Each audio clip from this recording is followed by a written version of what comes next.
और इस सेगमेंट की शुरुआत 1.5-2 साल पहले के उस दौर की बात के साथ, जब मोबाइल फोन से लेकर कार तक के लिए शोरूम में लंबा वेटिंग पीरियड चल रहा था और उसकी सबसे बड़ी वजह थी चिप शॉर्टेज। तब हिंदुस्तान के आम लोगों को पहली बार पता चला था कि ये चिप क्या बला है। पता चला कि कार से लेकर मोबाइल तक सब बन तो रहा था भारत में, भारत की फैक्ट्रियों में, लेकिन उसमें लगाई जाने वाली इतनी छोटी सी चिप को लेकर सारा प्रोडक्शन ठप पड़ गया था। वो इसलिए क्योंकि उस चिप की सप्लाई चीन और ताइवान से होती थी। कोरोना के बाद चीन ताइवान से जब इंपोर्ट अटका तो चिप की सप्लाई भी रुक गई और उसकी कमी की वजह से पूरा सिस्टम रेंगने लगा। पीएम मोदी ने तभी तय कर लिया था कि इस आपदा को अवसर में तब्दील करना है।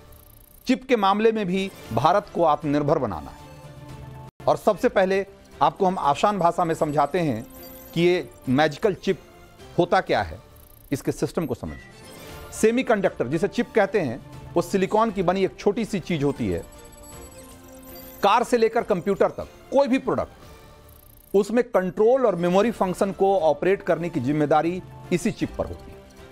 अब इसको ऐसे समझिए कि इसका रोल कितना इंपॉर्टेंट होता है कि सेमीकंडक्टर चिप किसी भी गैजेट में होने वाले सारे ऑटोमेटिक काम को कंट्रोल करती है। इसे ऐसे और समझिए कि आपको अगर वॉशिंग मशीन में कपड़े धोने हैं तो उसके लिए आप टाइम और मोड सेट करते हैं। उसे मशीन की मेमोरी में स्टोर करने, आगे का कमांड देने और मशीन को ऑपरेट कराने का सारा काम चिप करती है। आप समझ गए होंगे कि आज के दौर में चिपसेट के बिना किसी भी गैजेट की कल्पना करना मुमकिन नहीं है।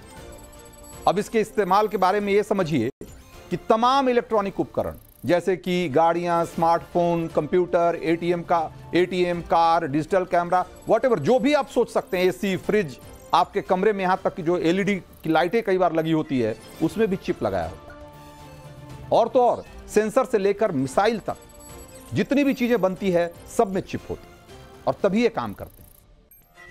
अगर संक्षेप में कहें तो ये सारे प्रोडक्ट सिर्फ शरीर हैं और चिप उनकी आत्मा, यानी चिप नहीं तो प्रोडक्ट काम नहीं करेगा, वो डेड है समझिए।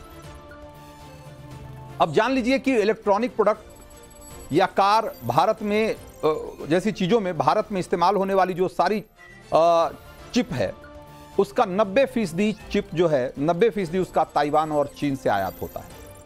अब सोचिए जरा कि जब हमारे देश में खटाखट चिप बनने लगेगी तो झटका किसको लगेगा? स्पष्ट तौर पे चीन को। इसलिए आज मोदी जी का चिप वाला आइडिया जो है वो सोशल मीडिया पर ट्रेंड कर रहा है। यूपी के ग्रेटर नोएडा की तस्वीरें वायरल हो रही है जहां आज पीएम मोदी ने सेमीकॉन 2024 का उद्घाटन किया। यहां सेमीकंडक्टर बनाने वाली दुनिया की बड़ी कंपनियों के मुखिया खास तौर पे पहुंचे। एक बार मोदी को सुनिए। हमारा सपना है कि दुनिया की हर डिवाइस में इंडियन मेड चिप हो।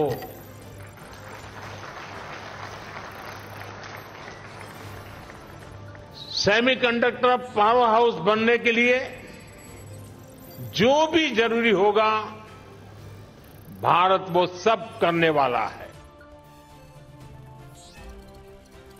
और ऐसा नहीं है कि पीएम मोदी ने एक कार्यक्रम कर लिया और देश में सेमीकंडक्टर क्रांति शुरू हो गई है। भारत दुनिया का 8वां देश है जहां सेमीकंडक्टर को लेकर इतना बड़ा आयोजन हो रहा है, कॉन्फ्रेंस हो रहा है। पीएम मोदी इस फील्ड में भारत को आत्मनिर्भर बनाने के लिए पिछले 2 साल से जुटे हुए हैं। पूरी सरकार लगी हुई है और मिशन मोड में काम हो रहा है। और तभी गुजरात से लेकर असम तक सेमीकंडक्टर के प्लांट लग रहे हैं। पहला प्लांट गुजरात के धोलेरा में, दूसरा प्लांट गुजरात के सानंद में और तीसरा प्लांट असम के मोरीगांव में लगने वाला है। और ये भी हजारों हजार करोड़, मतलब 50-50 हजार करोड़, 90-90 हजार करोड़ का इन्वेस्टमेंट है एक एक प्लांट में। और कहा जा रहा है कि इससे 26,000 लोगों को तो सीधे सीधे रोजगार मिलेगा। चीनी दबंगई और जासूसी से परेशान अमेरिका भी चिप वाली इस लड़ाई में भारत के साथ कंधे से कंधा मिलाकर लड़ने को तैयार है।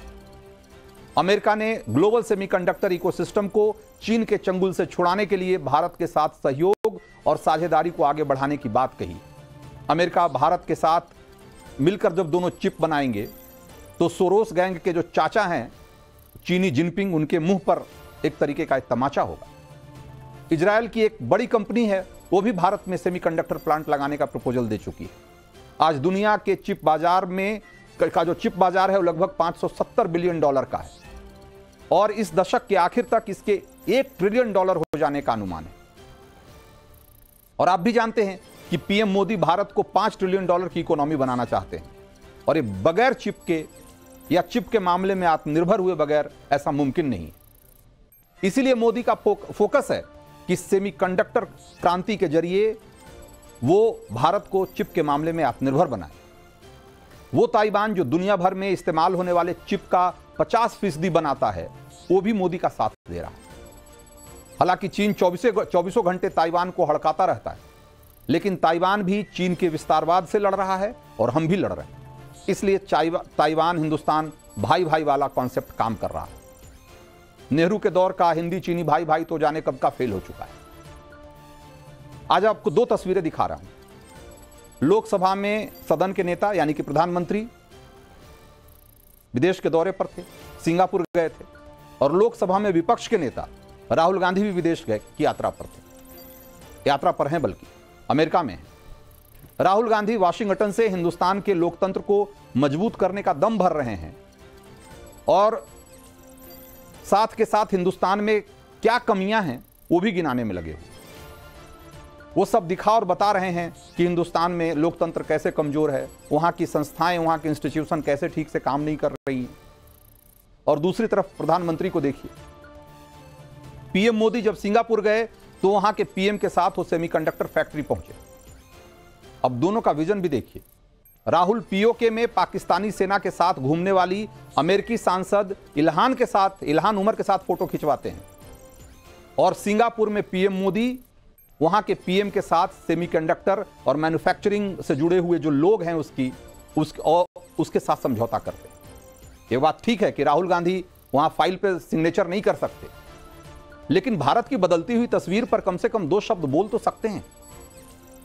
क्या यह बेहतर नहीं होता कि राहुल जब देश के भीतर होते तो देश के भीतर की कमियों पर चर्चा करें, लेकिन जब विदेश जाएं तो कम से कम भारत की इस विकास की कहानी, बदलाव की कहानी, बेहतरी की कहानी सुनाएं। इतना तो कर ही सकते हैं, क्योंकि इस बदलाव में और इसके बेहतर होने में उनकी पार्टी और उनकी सरकारों का भी योगदान रहा है। कम से कम राहुल को यह भी याद रखना चाहिए।